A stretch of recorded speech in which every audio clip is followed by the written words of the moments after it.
19010118 Grup F Semester 2 Program Studi Pendidikan Agama Kristen. Saya mahasiswa dari IAKN Tarutung.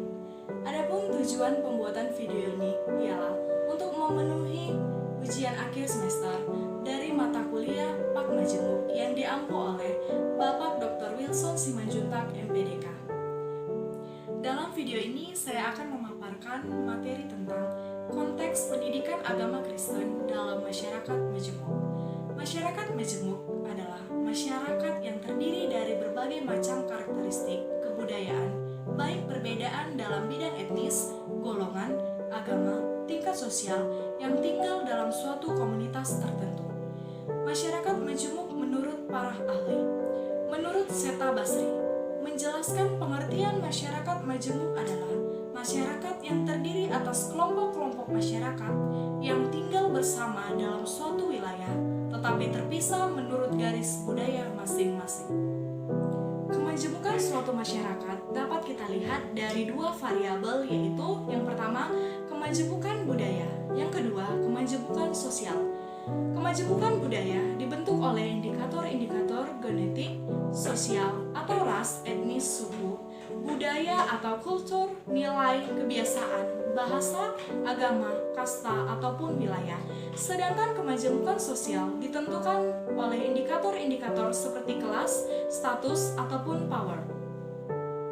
Adapun ciri-ciri dari masyarakat Majemuk yaitu: pertama, adanya kekuasaan politik oleh suatu kelompok atas kelompok yang lain. Yang kedua, kecenderungan terjadinya konflik lebih besar di antara kelompok satu dengan kelompok lain. Yang ketiga, integrasi sosial tumbuh di antara kelompok sosial yang satu dengan yang lainnya.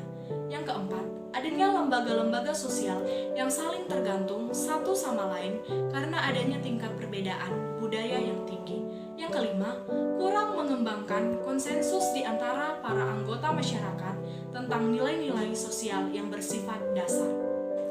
Adapun jenis-jenis masyarakat Majemuk, menurut konfigurasi dari komunitas etnisnya, masyarakat Majemuk dapat dibedakan menjadi 3 kategori, yaitu: pertama, masyarakat Majemuk dengan mayoritas dominan, yaitu masyarakat Majemuk yang terdiri atas sejumlah komunitas atau sekelompok etnis yang kekuatan kompetitif tidak seimbang.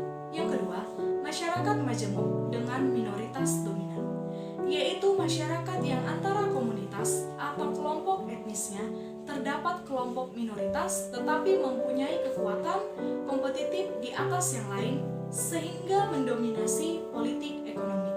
Yang ketiga, masyarakat Majemuk dengan fragmentasi, yaitu masyarakat yang terdiri dari sejumlah kelompok etnik, namun semuanya dalam jumlah yang kecil sehingga tidak ada satu kelompok pun yang memiliki posisi politik atau ekonomi yang dominan terhadap yang lainnya.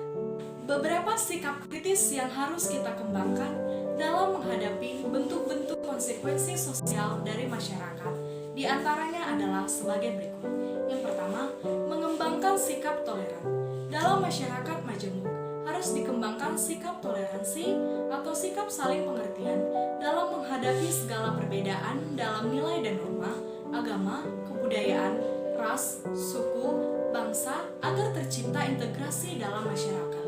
Yang kedua, meninggalkan sikap primordialisme, yaitu yang bersifat kesukuan dan mengarah pada sikap ekstrim.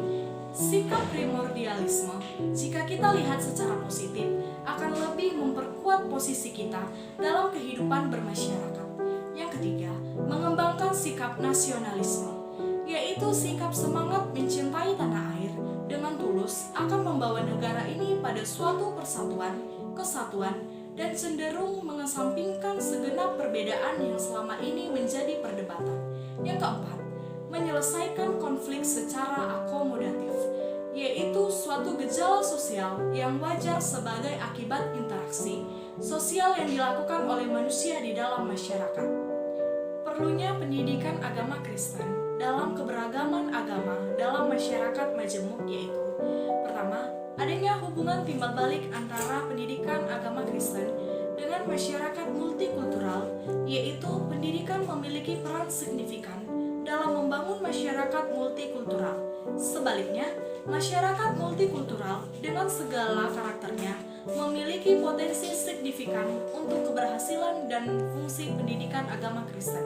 Yang kedua, meningkatkan kesadaran untuk menyebarkan gagasan dan nilai-nilai yang terkait dengan multikultural untuk meningkatkan kemampuan masyarakat dalam mengelola kehidupan bersama-sama yang majemuk. Yang ketiga, menguatkan wawasan multikultural pada masyarakat melalui guru-guru agama dan meningkatkan kemampuan masyarakat untuk mengelola berbagai keragaman atas dasar nilai-nilai kesetaraan antara manusia dan demokratis. Pendidikan agama Kristen dalam konteks kekristenan yaitu: pertama, pendidikan agama Kristen bukan untuk mengajarkan suatu doktrin gereja. Yang kedua, sekolah bukan pos pelayanan gereja. Yang ketiga, pendidikan agama Kristen tidak melakukan fungsi gerejawi. Yang keempat, menghargai keanekaragaman gereja. Adapun pendidikan agama Kristen dalam konteks agama-agama. Yang pertama, pendidikan agama Kristen dalam keterbukaan.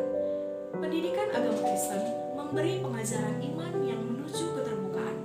Orang-orang beriman harus mampu bergaul dengan semua penganut agama lain dan bekerja sama untuk membangun kesejahteraan umat manusia tanpa terkecuali.